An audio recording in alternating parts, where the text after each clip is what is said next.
tentando pensar em cada época o valor fundamental. Que, segundo a metodologia de Reale, a análise da história da cultura num determinado momento, num determinado povo, deve se fazer destacando os fatos históricos, destacando os valores em que se inspiram esses fatos e destacando as instituições sociopolíticas a que deram ensejo esses valores. Então, rapidamente, vou continuar, por favor. Bem, nós temos o surgimento da filosofia, que, como les disse, emerge na Grécia como pensamento sistemático, quando Atenas entra em declínio. Aí, pensamento humano, dizia o Hegel, é como a coruja de Minerva, levanta voo quando as sombras da noite se aproximam. Ou seja, quando já passou tudo, levanta voo a coruja de Minerva. Quando a situação fica preta, fica difícil. Bem, existe o galeão, existe uma saída. Mas se quem não pode ir para o galeão, aí o espírito humano tem que voltar sobre si mesmo e equacionar uma saída. Então, o estudo da civilização brasileira, da cultura, se dá nos momentos de crise. Nós estamos assistindo a uma grande crise no Brasil, a crise da democracia no Brasil. Há muito charlatanismo a respeito da democracia, muita coisa indevida se faz em nome da democracia. Aí o espírito fica perplexo, volta sobre si mesmo, e esta reflexão sobre o pensamento brasileiro é o início da solução. Então, no momento da Grécia, temos um valor fundamental no ciclo pré-socrático. A razão é a luz que permite ao homem compreender a physis, a natureza. Isso no século VI a.C., momentos pré-socráticos. No ciclo clássico, o valor fundamental no ciclo clássico, Sócrates, Platão e Aristóteles, a razão é a luz que permite ao homem construir a polis, a cidade. Então, a razão ela vai mudando esse valor fundamental que para os pré-socráticos era o conhecimento da natureza, para os filósofos clássicos do ciclo ateniense é a construção da cidade. Esse é o valor fundamental. Seguinte. No período helenístico, qual é o valor fundamental? O período helenístico ensejado pelo discípulo de Alexandre. Alexandre foi formado por Aristóteles. O discípulo de Aristóteles virou grande imperador de um império que ia da Europa até os confins da Ásia, o maior império de que se tem notícia na antiguidade. E então vamos ver que o valor fundamental é a gnose, ou libertação pelo conhecimento. Eclode este valor na cidade capital desse vastíssimo império que era Alexandria, no Egito. Alexandre fundou mais de 70 Alexandrias, da qual ficou conhecida Alexandria no Egito, porque os seus seguidores, notadamente os generais Ptolomeus, a dinastia ptolomaica, deram continuidade a essa ideia de Alexandre de se criar um grande centro de comércio e de cultura, em que todas as culturas dialogassem. Então surge a chamada Biblioteca de Alexandria, que não era biblioteca, era uma grande universidade. Era a Biblioteca Museu de Alexandria, onde havia cópias de todos os livros da ciência antiga. Todo navio que chegava a desembarcar as suas mercadorias em Alexandria, a condição para entrar no porto era trazer 3 escritos da sua nação de origem, da China, da Pérsia. Esses 3 escritos eram copiados por uma equipe de copistas em papiro e guardados na Biblioteca Museu de Alexandria. Foi assim como a Biblioteca Museu de Alexandria virou o grande centro de cultura do mundo antigo. Depois de copiados, esses 3 escritos eram devolvidos ao navio que os tinha trazido.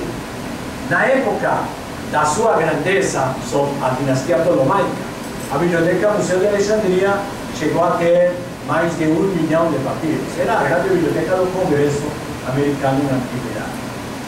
Terminou sendo incendiada por força da intolerância dos cristãos de um lado e tardiamente dos califas. terminó siendo incendiada pela estupidez humana. Mas esse valor fundamental é o valor do conhecimento. O Império de Alexandre fez de Alexandria a capital do vasto Império Mundial poder construído. Reproduzir aí o mapa do Império de Alexandre, era realmente um dos maiores impérios do mundo. Seguinte, qual era o valor fundamental para Roma? O romano era prático. O romano não desenvolveu propriamente a filosofia como metafísica. Eles trouxeram da Grécia o saber especulativo, mas desenvolveram um instrumento de organização. Era um povo prático. Eram os americanos da época. Era um povo prático. Qual era o valor fundamental? O ius romano, direito romano, ordenamento jurídico que pautava a perpetuidade das instituições imperiais. Consolidou-se a partir dos trabalhos dos jurisconsultos no reinado de Adriano e foi sistematizado no Código Justiniano. Então, nós temos o Império Romano com um grande valor, que é esse valor da juridicidade, do justo romano, e ao redor do direito romano temos a organização e toda a tessitura de leis que dão, diríamos, estabilidade e funcionalidade ao Império. É interessante confrontar uma coisa que Tocqueville lembra em O Antigo Regime e a Revolução. Tocqueville era um jurista francês do início do século XIX, viaja muito, escreve a Democracia na América, mas ele era muito curioso sobre as origens do direito. E Tocqueville diz, olha, o direito romano tinha um princípio: o cidadão não é nada sem o Estado. E os bárbaros tinham outro princípio, era o princípio da liberdade. O princípio da liberdade bárbara. Não? Então, o princípio do direito romano, do Código Justiniano, non est civitas protercivere, sed cives protercivitate. Não está o governo em função do cidadão, mas o cidadão em função do governo. Era uma espécie de totalitarismo, essa ideia do poder, do direito entendido à maneira romana. O direito consuetudinário visigótico, portador desse ideal da liberdade bárbara, dizia assim: non est cives protercivitate, sed civitas protercivere. Não está o cidadão em função do governo, mas o governo em função do cidadão. A Europa feudal é fruto da luta entre essas duas concepções do direito. O ordenamento jurídico romano contra a liberdade bárbara. Esse embate entre liberdade e ordem emerge a sociedade medieval.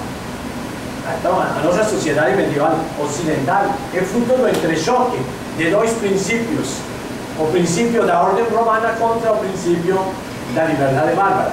Daí porque nas bandeiras de muitos países que emergirão desse conflito, vamos encontrar o dístico liberdade e ordem. A Colômbia, liberdade e ordem. Ou o seu correlativo, ordem e progresso. Vamos encontrar que há um correlato desses dois princípios que se encontram. Seguinte.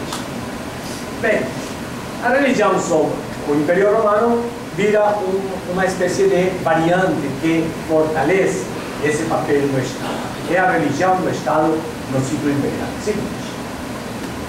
Lembro aí rapidamente a data em que o paganismo deixa de ser a religião oficial do Estado e é adotada outra religião, o cristianismo católico.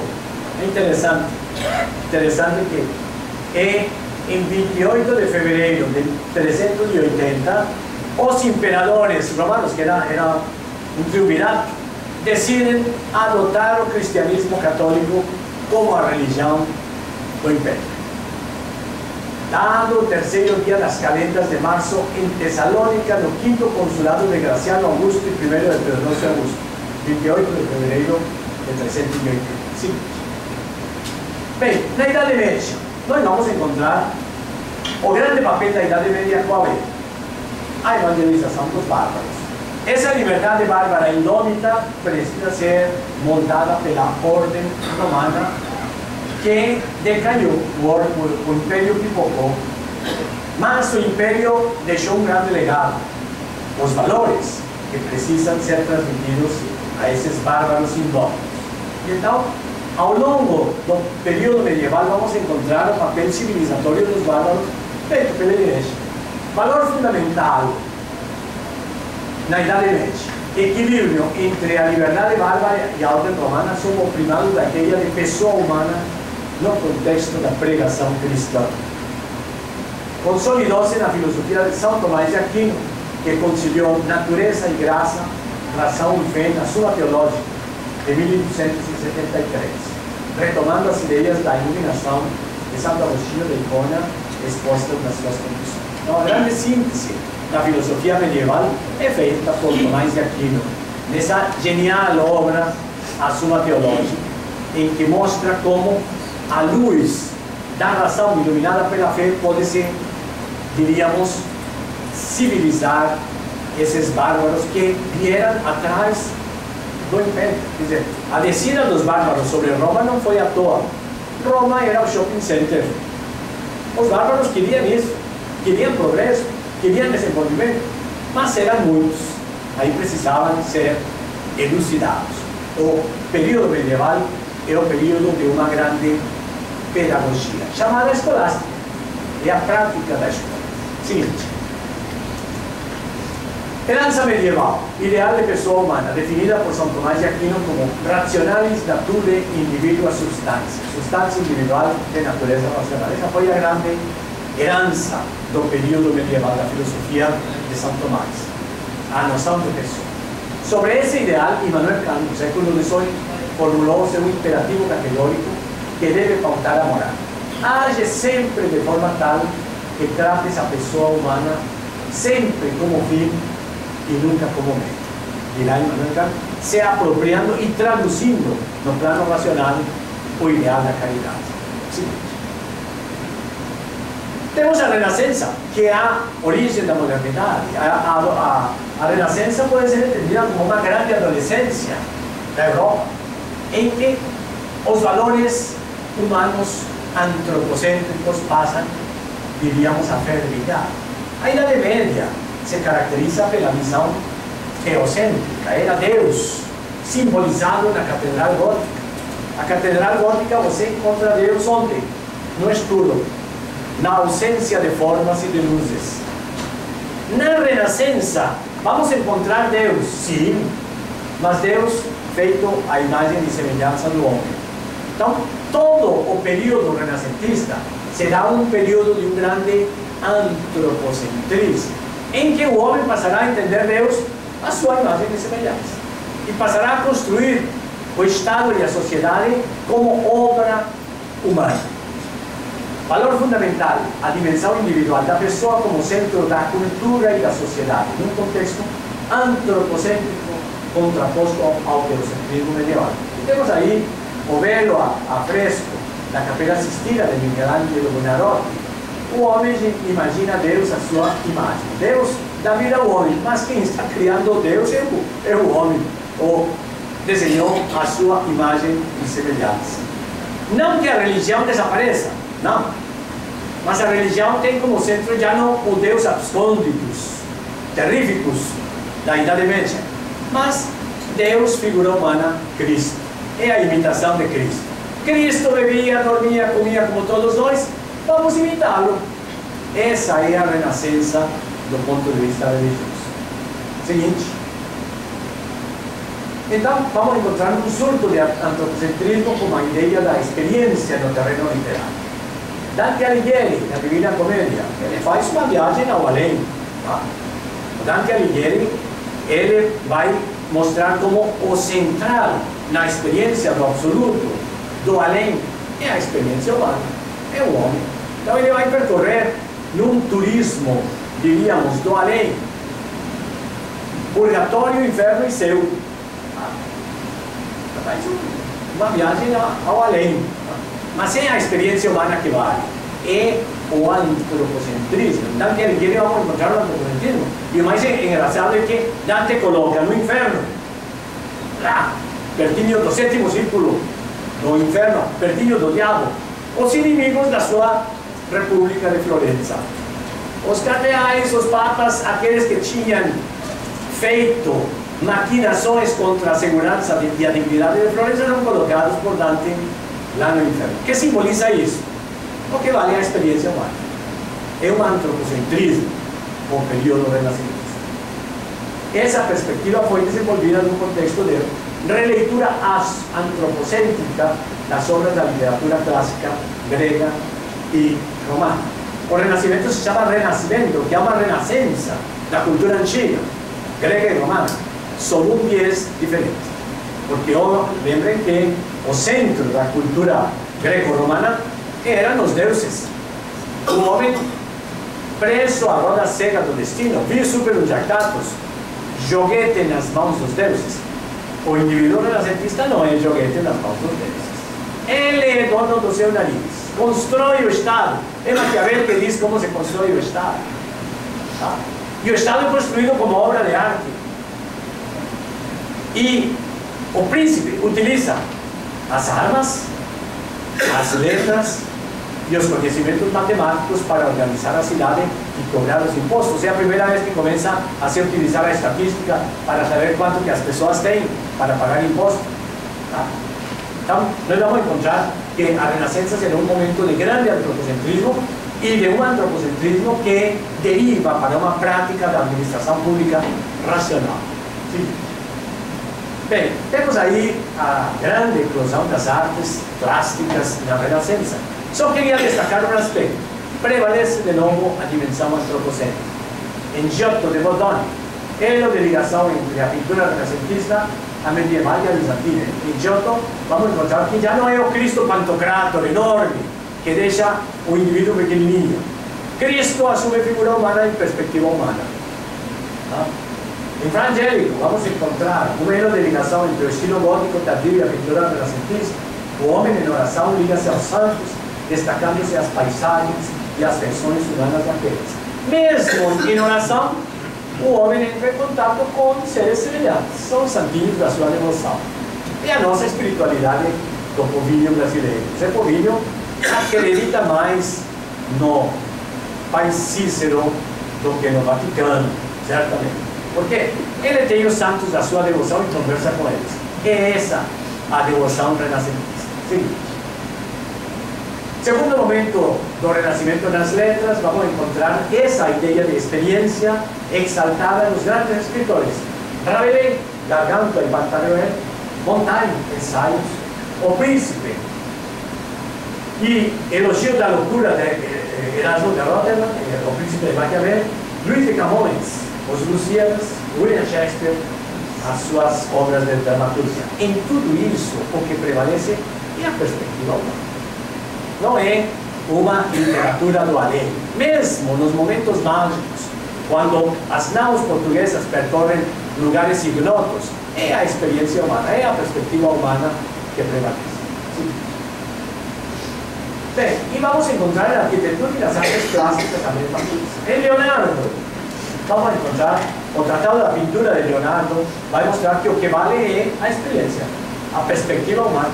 E Leonardo vai fazer o Homo Vitruvianus, esse homem, diríamos, absolutamente harmônico. O homem tem harmonia no seu corpo. Essa harmonia do homem reproduz a harmonia cósmica e se projeta numa harmonia da arte e das instituições. Mas o homem é o centro. Em Michelangelo Buonarroti vamos encontrar a mesma coisa. Seguinte. Bem, em todas as figuras, inclusive em figuras que eram consideradas marginais, como era o Caravaggio, vamos encontrar as tendências do indivíduo, da pessoa, as opções sexuais das pessoas, passam a interferir na forma como elas enfrentam ou reproduzem a realidade. Caravaggio era homossexual. E os santos de Caravaggio, todos têm uma tendência de soltar peninhas. Tá? O São João de Caravaggio parece que está num carnaval doidão. Então, temos essa projeção das tendências do inconsciente do indivíduo na arte. É o antropocentrismo falando. Seguinte.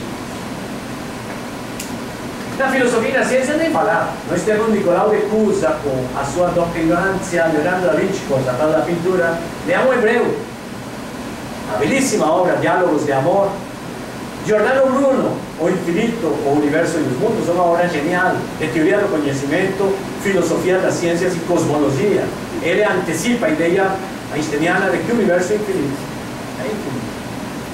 Galileu Galilei, com o seu trabalho ensaiatório, ou ensaiador, ele diz, olha, ciência é observação. O que há por trás dos fenômenos não nos interessa é matematizar os fenômenos. É o pai da física moderna. Tommaso Campanella, com a Cidade do Sol, a ideia de que é possível organizar uma sociedade racional planejada até nos aspectos eugênicos. Os jesuítas se inspiraram na Cidade do Sol de Campanella para a organização das suas reduções jesuíticas. Seguinte. Racionalismo e ilustração. Então, temos um novo ciclo, século XV, XVI, fim do 400, século XV e XVI, temos o Renascimento. Século XVII, temos o racionalismo. É a razão que decola. E decola mesmo. A razão individual decola. Então, temos o valor fundamental é a racionalidade. Que no século XVII é pensada ao redor na cabeça do soberano absoluto. O soberano absoluto, o Leviatã, encarnado em Luís XIV, o Rei Sol, ilumina com a sua racionalidade toda a sociedade. E os indivíduos se beneficiam dessa iluminação. Observem a reformulação que Luís XIV faz do ponto de vista estratégico da cidade de Versailles, belíssimamente representada pelo pai de Turgot, o filósofo do século XVIII. Temos Turgot, o prévost de Paris, o alcaide de Paris. Ele faz, Turgot pai, faz o primeiro mapa a voo de pássaro sobre Paris, em 1739. Bem, e o que vamos encontrar nesse mapa a voo de pássaro? É para o homem se guiar na cidade. O turista não se perder. Ainda hoje, em Paris, temos Le Plan de Paris a voo do azul. Essa é a primeira manifestação que Turgot vai fazer. O primeiro plano a voo de pássaro. Qual é a ideia? Mostrar que a cidade é racional, porque geometricamente planejada. O Rei Sol faz de Versailles o centro da sua racionalidade. Versailles é uma cidade circular que espraia os raios do Rei Sol em ruas que saem como raios dessa racionalidade. E isso se tipifica na Reforma de Paris. Não? Versailles era um distrito fora de Paris, ilumina Paris e termina Paris sendo construída geometricamente. A projeção, por exemplo, das ruas na Ile Saint-Louis, feita por Luís XIV, mostra exatamente isso. Não? O Rei Sol retifica as ruas tortas da Idade Média e acaba com elas. Então, Paris vai ser, diríamos, o objeto do planejamento, do racionalismo até o final do século XIX, com as reformas de Haussmann. As reformas de Haussmann vão acabar com as últimas ruelas, por onde não passam canhões. Depois da Comuna de Paris, as reformas de Haussmann vão terminar com essa racionalização da linha reta em Paris. Muito bem. Mas temos o começo já no início da modernidade.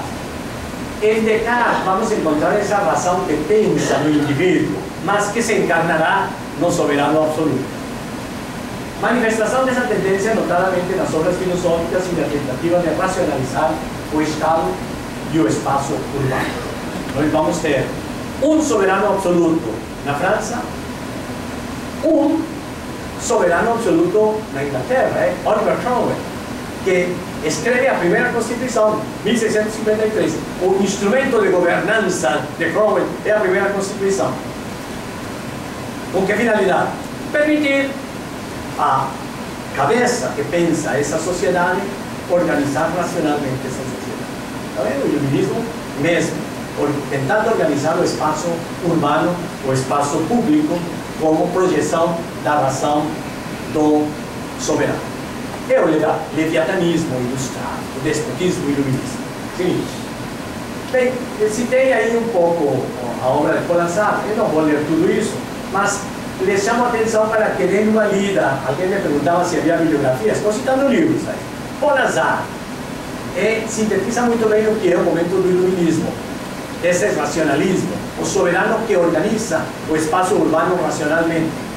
A crise da consciência europeia. Está editado pela Companhia das Letras. Excelente tradução. Não podem comprar esse livrinho. Vale a pena. Seguinte.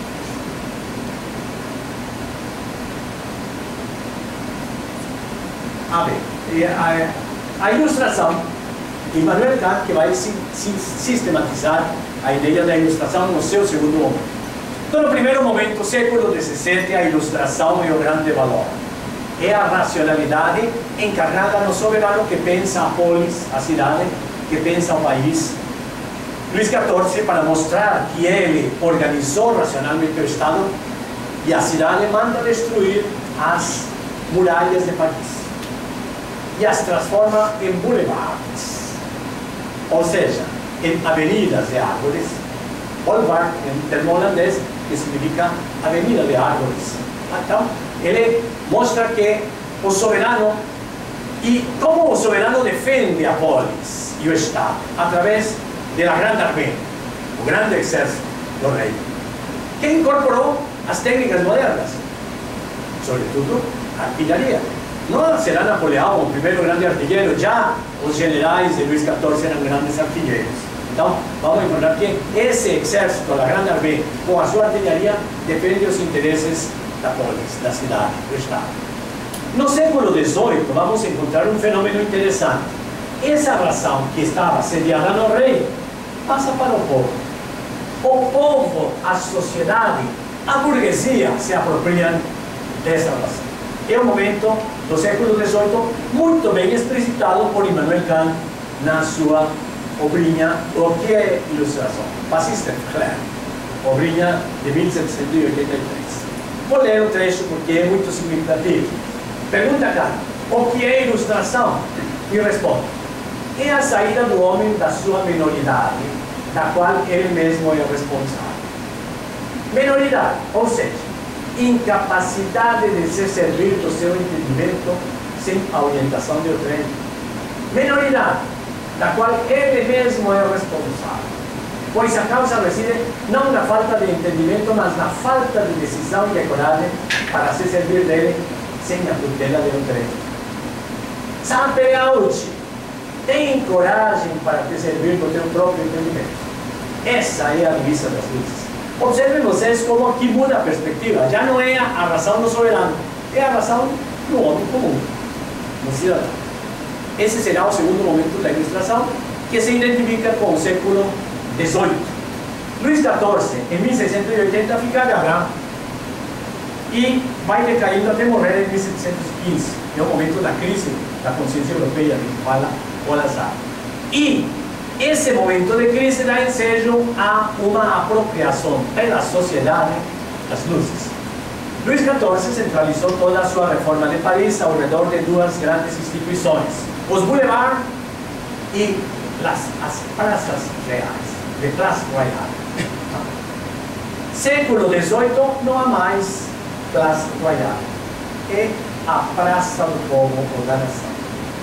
Então, vamos encontrar a racionalidade incorporada pelo indivíduo. Seguinte. Bem, temos depois a Revolução Industrial, onde essa razão se torna prática, se torna expressão do homo faber, seguinte, com o surgimento das politécnicas, e desaba no período victoriano, em que a cidade é organizada ao redor dessa ideia de cidade.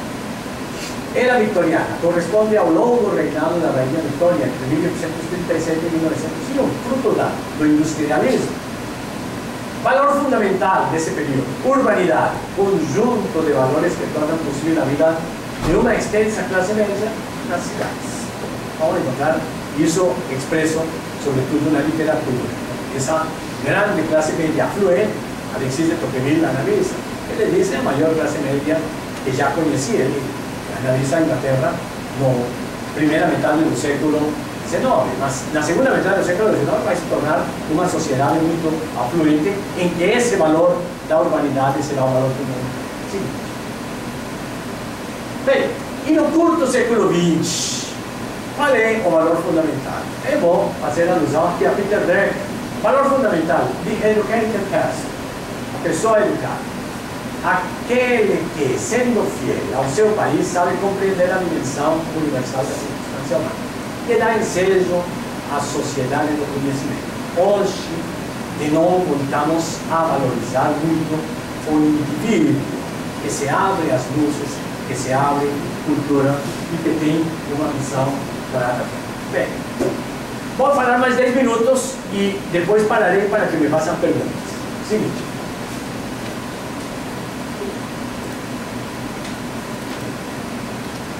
Bem, temos os momentos fundamentais do pensamento brasileiro.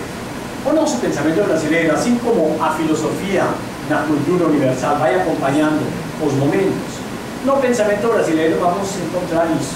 Temos vários momentos, a nossa razão vai acompanhando a organização das instituições ao redor de determinados valores. Mas, de novo, podemos analisar cada momento do pensamento brasileiro triadicamente à luz da perspectiva de Reale, como fato, valor e norma, ou seja, como fatos históricos, como valores que inspiram esses fatos históricos e como conjunto de instituições criadas no contexto dessa visão. A tendência filosófica de Reale se chama culturalismo, justamente por isso. Ele elabora uma filosofia da cultura, em que podemos entender os valores, os fatos e as instituições que surgem em cada momento da cultura. Por favor. A meditação filosófica caracteriza-se pela inspiração no período colonial em temas tratados pela segunda escolástica portuguesa. Tema fundamental: defesa da ortodoxia católica à luz das disposições do Concílio de Trento. O momento colonial é um momento muito rude para a nossa cultura, que encontramos em Portugal no século XVI, século XVII, projetando a presença portuguesa aqui nas Américas. Bem, os colonizadores portugueses deixam a família em casa, vêm sem a família, vêm pegar riquezas. Não as encontram rapidamente, porque o nosso ciclo do ouro vai começar tardio. Então, se dedicam a prear e prenhar índias. Prear índios, os escravos rebeldes. Então, nesse contexto de uma problemática em que o colonizador português age simplesmente de uma forma de escravizar pessoas, surge a pregação da catequese primitiva, o saber de salvação. A nossa primeira reflexão será trazida pelos padres que vão pregar e pelos que repercutem essa catequese primitiva. Olha bem, nós estamos com uma missão que não se esgota aqui embaixo. Precisamos respeitar a dignidade humana. Essa é a grande pregação do ciclo de saber de salvação na nossa primeira manifestação cultural. Então nós vamos encontrar que através da pregação dos padres e da ratio studiorum jesuítica vai se destacar um valor fundamental. A pessoa humana tem que ser respeitada. Sobretudo, visava isso a que não se cometessem, diríamos, atos que fossem contra a dignidade dos índios. Então, é uma pregação que tenta preservar a figura do indígena como pessoa. Seguinte. Desenvolveu-se no Brasil, ao ensejo do ensino jesuítico e da catequese, uma corrente de pensamento denominada por Luís Filipe de saber de salvação. A obra mais representativa é o Compêndio Narrativo do Peregrino da América, editado várias vezes entre 1728 e 1765. Mas responde a essa problemática de que falei anteriormente. Seguinte. Na segunda metade do século XVII, consolidou-se em Portugal a corrente do empirismo mitigado. Duas características desta corrente: forte crítica à segunda escolástica, tentativa de formular uma versão de filosofia reduzida à ciência aplicada a serviço do Estado. É o momento do absolutismo português. Pombal é o nosso Luís XIV. Pombal centraliza tudo no Estado e o Estado como elemento racionalizador do espaço urbano. A natureza lhe deu uma colher de chá, com o terremoto de 1755. Derrubou Lisboa, acabou com as ruelas, E Pombal faz o quê? A cidade baixa, o Rocio, com obras, ruas geométricas. Então, justamente essa característica racionalizadora do nosso despotismo esclarecido, que se traduz em filosofia numa corrente denominada de empirismo mitigal. Ou seja, o Estado utiliza a ciência aplicada ao seu serviço. O Estado organiza instituições de ensino, sim, para solucionar os problemas que o Estado detecta. Então, são criadas as academias militares. Vamos encontrar que há uma reformulação da Universidade São Pombal.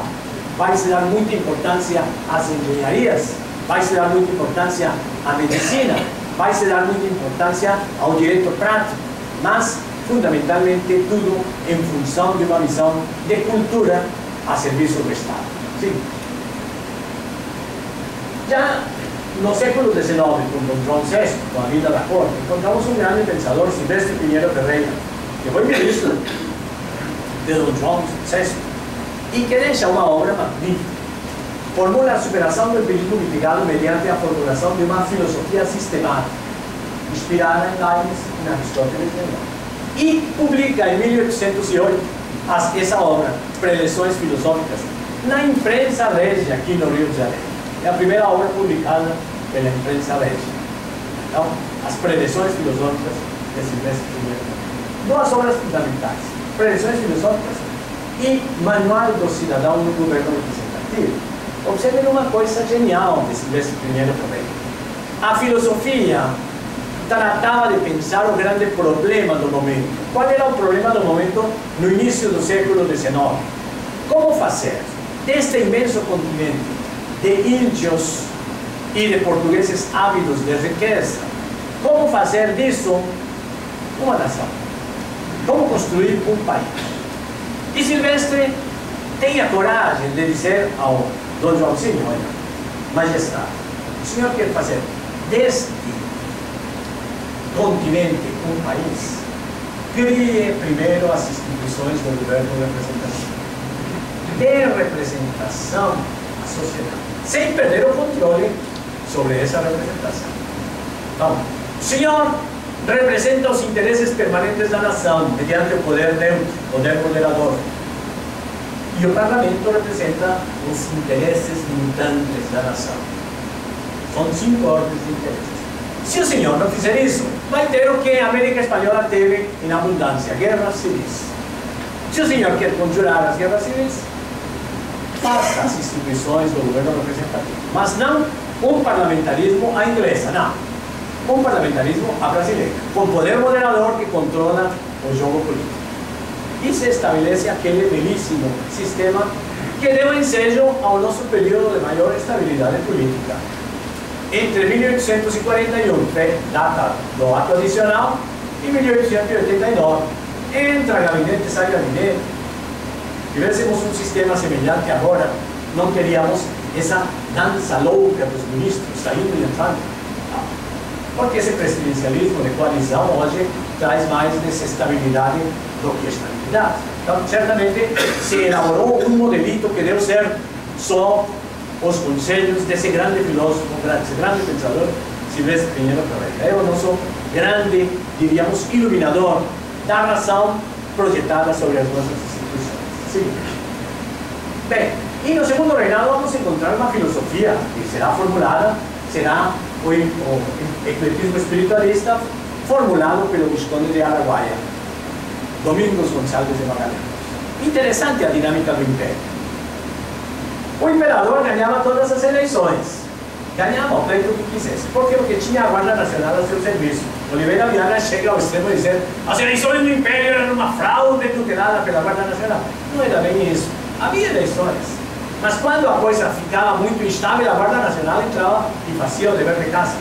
Diz um grande estudioso, o professor Fernando de Peixeira, da Guarda Nacional, ele diz: é a instituição burocrática mais articulada do hemisfério ocidental por volta de meados do século XIX.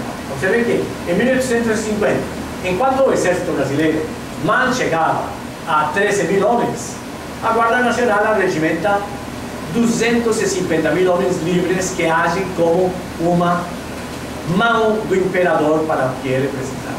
Certamente ele tinha uma baita de uma estrutura burocrática ao seu serviço. E com isso, criou um sistema que funcionou e que deu certo.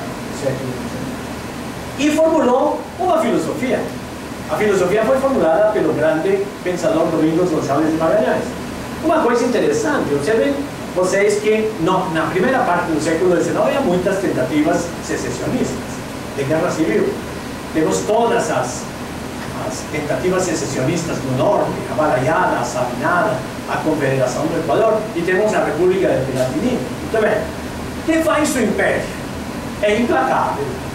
Manda o seu Duque de Caxias para afogar qualquer tentativa de separação pelas áreas.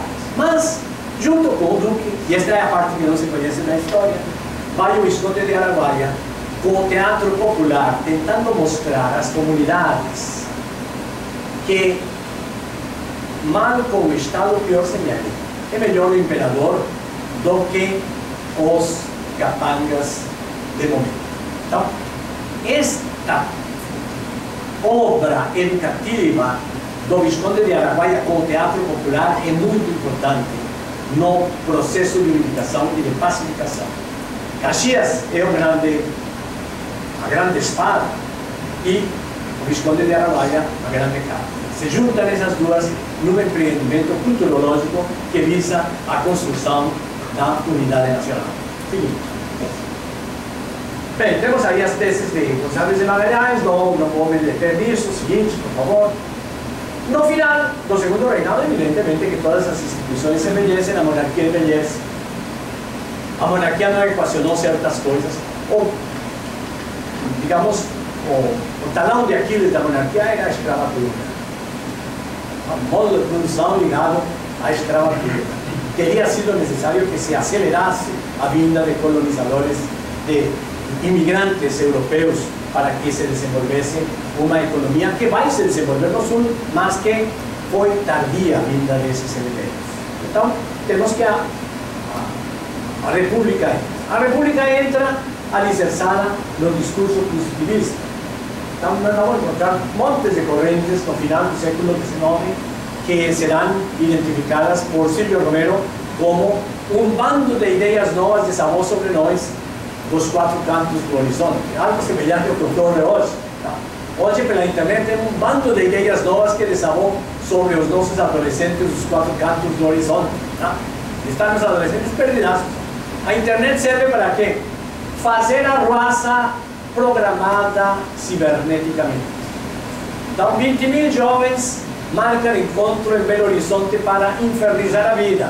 E tem um orgasmo cibernético. E daí não passa. Então, temos um pouco isso. Essas ideologias que entram no Brasil no final do século XIX são um pouco isso. Muito bem. Mas, vamos em frente. Temos o positivismo, será a grande filosofia da República. Eu tenho muito a falar sobre o positivismo, em outra oportunidade posso lhes falar sobre isso. O Estado de São Paulo fez uma bela publicação há 4 semanas atrás sobre os meninos do contestado, sobre a guerra do contestado. As guerras dos positivistas. Interessante estudar isso, Canudos e o contestado, mas enfim, não há tempo agora. Seguinte. Temos as várias correntes positivistas, sendo que a que prevaleceu foi a corrente heterodoxa do caudillismo-castillismo no Rio Grande do Sul. Júlio de Castilhos montou o modelito de república de presidencialismo hipertrofiado que terminou sendo a que funciona até os dias de hoje. Porque é presidencialismo hipertrofiado um presidencialismo que legisla via medida provisória decreto-lei. Então, certamente, herdamos a pior das manifestações do positivismo. Não a ilustrada, mas a caudillista. Seguinte. Bem, temos aí de novo a história da cultura real, de que já falei. Seguinte. A história da cultura estuda os valores que, no decorrer dos fatos históricos, inspiraram a criação das instituições sociais. O que tentei fazer é justamente isso. Uma história da cultura à luz da metodologia proposta por Real. Seguinte. E estamos aí com o quadrinho, valores, fatos históricos, instituições sociais, as 3 coisas que a gente estuda no curso de História da Cultura. Seguinte. Muito obrigado. E aí podem me fazer perguntas que com muito prazer responderei. Temos 12 minutos.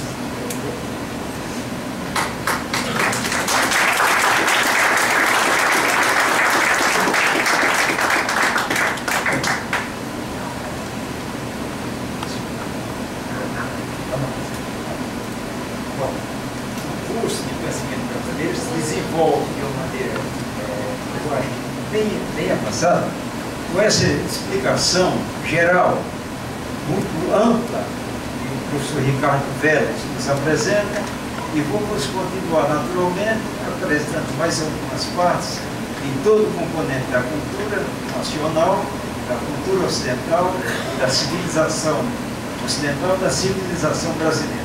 Muito obrigado, eu tenho que me retirar, porque a minha exposição da manhã, e aí eu tenho que dar um apoio, então eu ficaria mais tempo para o almoço comunicado. Obrigado a todos. Obrigado, Francisco. Aproveito a deixa de Francisco para lhes lembrar o seguinte: vários me perguntaram se estas coisas que falei estão por escrito. Estão por escrito e disponíveis para todo mundo na internet. Então podem entrar no portal do Instituto de Humanidades. O endereço é muito fácil: www.institutodehumanidadestodojunto.com.br. Aí podem baixar tudo de graça. A internet tem isso. Hoje a gente escreve e é lido de graça. Os livreiros que ficam bravos, mas o espírito agradece.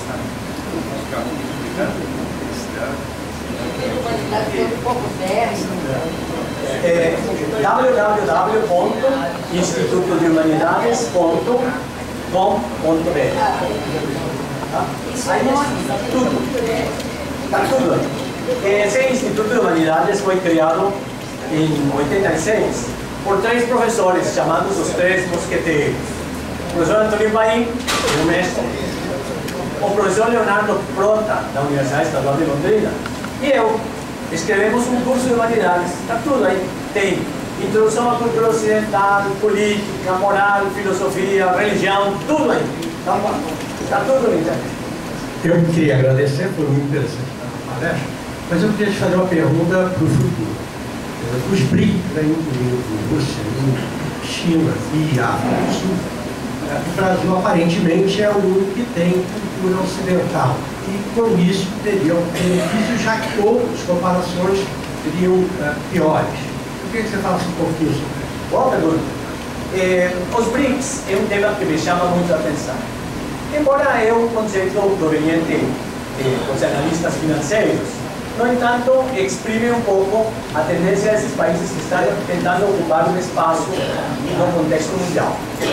Certamente, entre os BRICS, o Brasil é o que tem uma maior carga cultural a trazer nesse debate. Porque a China é um país muito antigo, são 5.000 anos de história. Chinês não tem pressa. Mas como dizia Napoleão, arranhai um chinês, encontrareis um comerciante. Arranhai um russo, encontrareis um tártaro. Arranhai um brasileiro, encontrareis uma Curaíba. Dizer, nós precisamos ser responsáveis e sermos portadores da mensagem que temos para dar ao mundo. Que não é Macunaíma ou herói sem nenhum caráter. É a cultura ocidental, os valores da civilização ocidental.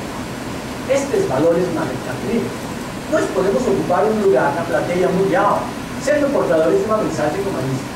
Mas para isso precisamos conhecer. Infelizmente, essa esquerda que está aí, que tomou poder, não tem cultura. Eu adoraria termos uma esquerda ilustrada. Adoraria termos uma esquerda. Que temos uma esquerda burra, que não tem cultura. E então faz coisas que não deveria fazer. Termina enchendo as burras dos bolsos com dinheiro do contribuinte e para abrir, acabou. Aí esteve o orgasmo do tesouro. Não pode. Por que isso? Porque não há cultura. É uma esquerda que não está à altura da responsabilidade histórica, porque não se preparou para isso. Se preparou para tomar o poder num festim orçamentivo, mas não se preparou culturalmente para exercê-lo com dignidade. Nós precisamos de uma esquerda inteligente, sim, precisamos. Precisamos de uma direita organizada inteligente, sim. Precisamos de partidos de direita conservadores que defendam a família, os valores tradicionais. Conspurcados hoje por esse granjismo doentio que tenta destruir a família, destruir a religião, destruir os valores tradicionais. Mas é necessário que estudemos.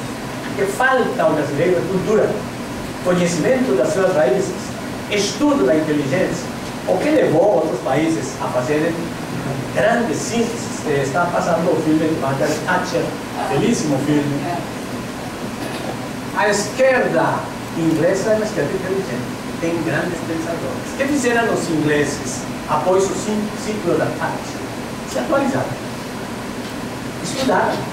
Tem Anthony Giddens, fez um estudo muito profundo do ciclo thatcherista, do neoconservadorismo, e a partir daí revitaliza a esquerda na terceira via de Tony Blair.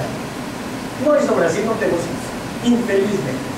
Infelizmente a nossa esquerda é muito burra, muito imediatista, só pensa na próxima eleição e na próxima queda de ministro e acabou por aí.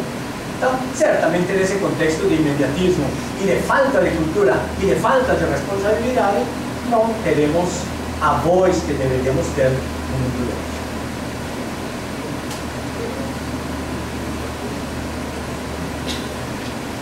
Alguma pergunta aí? Ricardo Velho, queria aprofundar mais a possibilidade do pensamento brasileiro, desdobramento, estudo, como é que poderia ser? Bem, o estudo do pensamento filosófico brasileiro, ele já está bastante sistematizado. Quando eu cheguei a fazer o meu mestrado em 73, no Rio de Janeiro, o professor Antônio Paim tinha uma biblioteca pessoal dele que doou a PUC. E havia já muita coisa escrita, porque a história do pensamento brasileiro começa com Silvio Romero, com Tobias Barreto, que são os primeiros que fazem uma grande síntese no final do século XIX. Mas a partir da criação do Instituto Brasileiro de Filosofia por Miguel Real em 49 e da presença de jovens estudiosos da cultura nacional, como era o caso de Antônio Paim, Paulo Mercadante, outros, uma geração aí, entusiastas